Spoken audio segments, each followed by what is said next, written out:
18 दिसंबर 1998 की शाम भी वर्ष के आम शामों की तरह ही होती अगर उस दिन रोज की तरह डूबते हुए सूरज के साथ साथ महान नक्सलबाड़ी की कोख से पैदा हुआ एक चमकता लाल सितारा नहीं डूबता। उस चमकते हुए लाल सितारे का नाम था कॉमरेड विनोद मिश्र।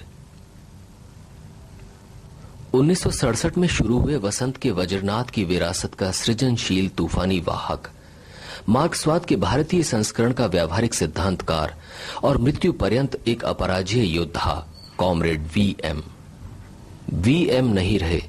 वामपंथ के क्रांतिकारी कतारों के लिए ये एक अविश्वसनीय खबर थी। लोगों को विश्वास था कि दंत कथा के नायकों की तरह बार बार मरकर जी उठने वाले कॉमरेड वीएम कभी नहीं मर सकते, पर यह सच था। और तब पहली बार लगा 1998 का अंत सचमुच कितना भयावह है।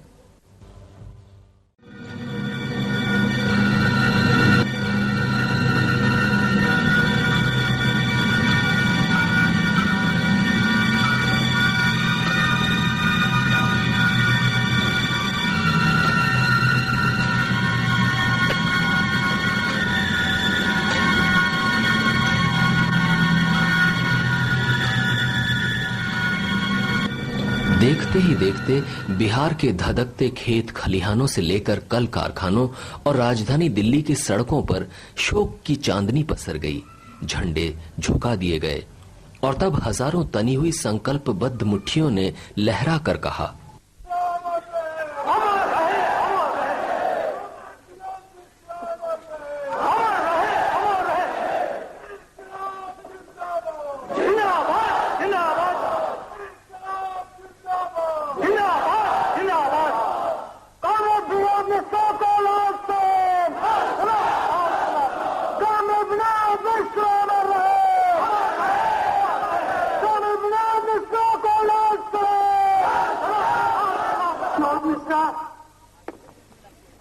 तुम हमसे विदाई ले रहे हो। हमारी पार्टी जो शिक्षा प्राप्त किए हैं, हम शोक को शक्ति में बदल देना जानते हैं। हमारी पार्टी की परंपरा रही है कि तमाम कठिन परिस्थितियों में भी कठिन परिस्थिति को मुकाबला करते हुए हमारी पार्टी और भी दुगुनी ताकत के साथ आगे बढ़ते रहे हैं, आज भी आगे बढ़ते रहेंगे।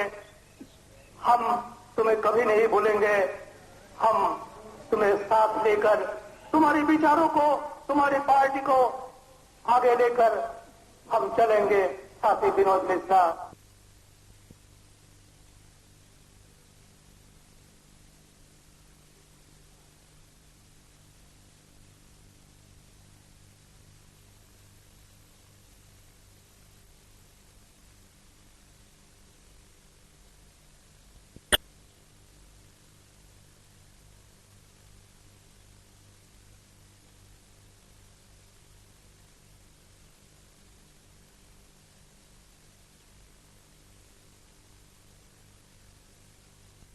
अगर कोई आदमी ये मजाक उड़ाता है कि सीपीआईएमएल हरिजनों की पार्टी है, तो ये हमारे लिए गौरव की बात है।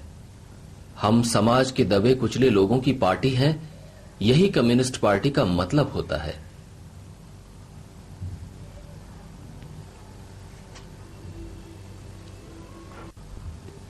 जिन लोगों ने सन 80 के इर्द गिर्द मध्य बिहार में उभरे गरीब किसानों के आंदोलन को नजदीक से नहीं देखा है, उन्हें वीएम के व्यक्तित्व का अंदाज लगाने में कठिनाई आ सकती है। बिहार प्रदेश किसान सभा और बाद में आईपीएफ के बैनर तले चले इस आंदोलन ने बिहार के राजनैतिक चरित्र को पूरी तरह बदल दिया था। बिहार में इतने सक्षम ढंग से कोई राजनैतिक आंदोलन नहीं चला। संपूर्ण क्रांति के नाम से चला जयप्रकाश आंदोलन भी नहीं। जयप्रकाश आंदोलन पूरी तरह मध्य वर्ग का आंदोलन था। उसकी जड़ें ऊंची जातियों के बीच थीं। किसान सभा और आईपीएफ के साथ ठीक उल्टी बात थी। यहां आंदोलन की जड़ें दलित पिछड़ी जातियों के बीच गहरे जुड़ी थीं। आंदोलन के कम से कम दो नतीजे हमारे सामने हैं। पहला तो ये कि बिहार की राजनीति से ऊंची जातियों की पकड़ खत्म हो गई।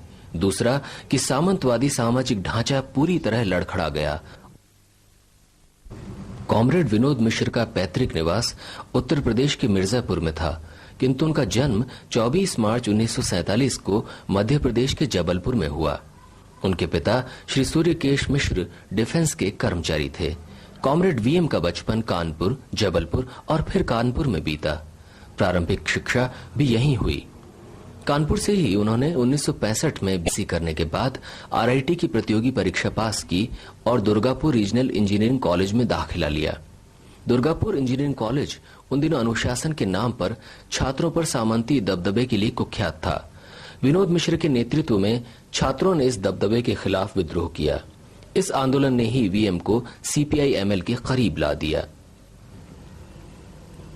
1969 के बाद उन्होंने पढ़ाई छोड़ दी और पार्टी के पूर्णकालिक कार्यकर्ता बनकर भूमिगत हो गए। 1971 में चारू मजूमदार की शहादत के बाद सांगठनिक तौर पर कई टुकड़ों में विभाजित पार्टी को पश्चिम बंगाल में विनोद मिश्र और बिहार में कॉमरेड सुब्रत दत्त ने पुनर्गठित करने की अथक शुरुआत की। फलस्वरूप 28 जुलाई 1974 को सीपीआई-एमएल की केंद्रीय कमेटी पुनर्गठित हुई।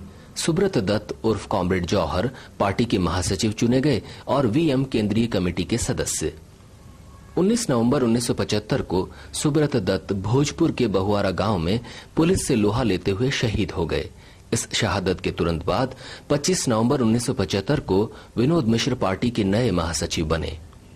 कॉमरेड वीएम ने ऐसे समय में पार्टी की कमान संभाली थी जब समूचा नक्सलबाड़ी आंदोलन भारतीय शासक वर्ग के क्रूरतम दमन से लगभग पूरी तरह बिखर चुका था।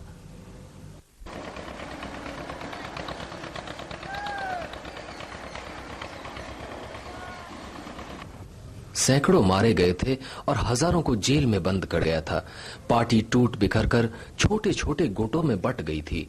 भयानक दमन और उत्पीड़न के बाद आपसी अविश्वास और वैमनस्य के माहौल ने नक्सलवादी राजनीति की अग्रगति को संकीर्णता और भटकाव के एक अंतहीन अंधेरे में धकेल दिया था।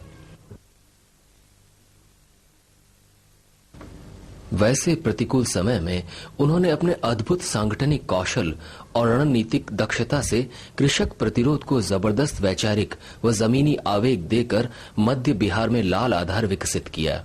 सभी किस्म की संकीर्णताओं और विलोपवादी प्रवृत्तियों से ऊपर उठते हुए वीएम ने सशस्त्र और संगठित कार्रवाइयों से भाकपा माले की अग्रगति को तूफानी दिशा दी। देखते ही देखते बिहार के सामंती बंदूकों के साये में सदियों के सहमे खेत खलिहान धधक उठे और उत्पीड़ित जनता एक विराट राजनीतिक शक्ति के रूप में उभरकर सामने आ गई। हालांकि राख से जी उठी भाकपा माले के लिए नक्सलबाड़ी के बाद अब तक की यह सबसे महत्वपूर्ण राजनीतिक सफलता थी, लेकिन वीएम की गहरी नजर को इसकी सीमाएं साफ दिख रही थीं। यही वजह है कि नई चुनौतियों और नए कार्यभारों को पूरा करने के लिए उन्होंने 1978-79 के दौर में शुद्धिकरण अभियान चलाया।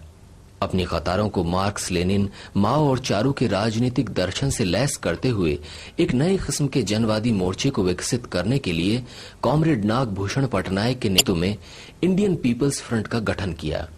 भारत की जनवादी क्रांति को गति देने के लिए व्यापक आम जनता के साथ संश्रय तैयार करने के लिहाज से ये एक अद्भुत रणनीति थी। शासक वर्गों की पूंजीपति पार्टियों, दक्षिणपंथियों तथा संसदीय राजनीति के दलदल में फंसे अवसरवादी और पिछलग्गू वामपंथियों के खिलाफ वीएम के नेतृत्व में यह जनता का वैकल्पिक और एक रचनात्मक क्रांतिकारी वामपंथ था, जो परंपरागत वामपंथ के तमाम संसदीय और अति वामपंथ के वाम दुस्साहस का निषेध करते हुए मार्क्सवाद के एक नए मौलिक भारतीय संस्करण का दास कैपिटल संसदीय और जमीनी संघर्षों के मैदान में रचा गया था।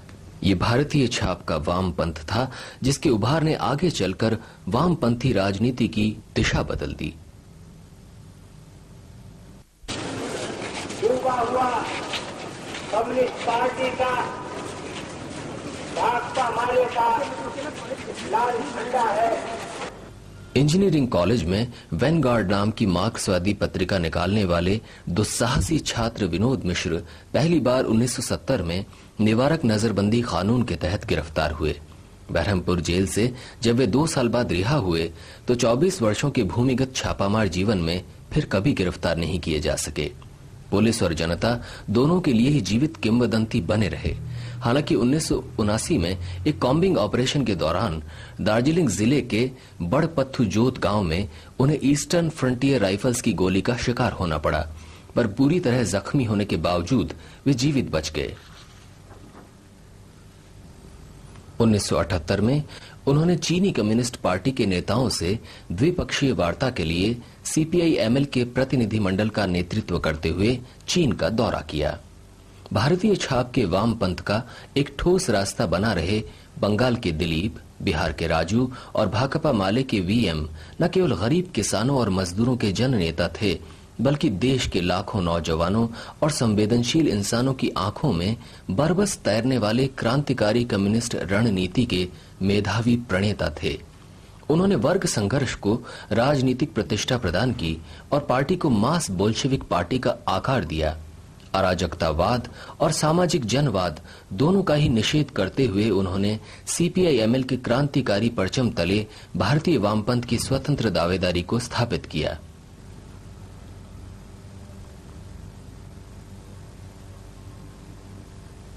बीसवीं सदी के अंतिम दौर में जब समूची दुनिया एक ध्रुवीय हो चली थी और अंतर्राष्ट्रीय कम्युनिस्ट आंदोलन नए किस्म के चौतरफा हमलों से गिरा था, वीएम ने वाम महासंघ का रचनात्मक नारा देते हुए भारत में सर्वहारा की ओर से इस चुनौती को स्वीकार किया। एक और रणनीतिक छलांग लगाते हुए उन्होंने अमेरिकी दादागिरी और विश्व साम्राज्यवाद से लोहा लेने के लिए भाकपा माले के भूमिगत स्वरूप का परित्याग कर दिया।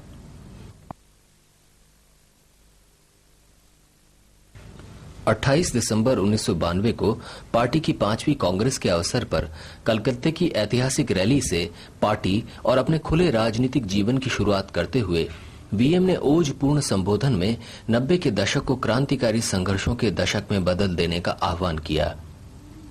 सांप्रदायिक फांसीवादी ताकतों को काबिज होने से रोकने के लिए तमाम लोकतांत्रिक धर्मनिरपेक्ष ताकतों के बीच एक लड़ाकू एकता के निर्माण का महत्वपूर्ण कार्यभार हमारे सामने। आइए हम इस कांग्रेस के जरिए राष्ट्रीय मुक्ति और जनता के जनवाद की एकताबद्ध, आत्मविश्वास से भरपूर और शक्तिशाली पार्टी के बतौर हुए। महान नक्सलवादी भारत की 30वीं बरसी के साल में हो रही है। नक्सलवादी का उभार भारतीय कम्युनिस्ट आंदोलन में लंबे अरसे से जड़ जमाए और शुरुआत से एक निर्णायक विक्षेप का प्रतीक था। उसने भारतीय कम्युनिस्ट आंदोलन के 40 वर्षों बाद पहली बार कृषि क्रांति को फौरी एजेंडा में ला दिया।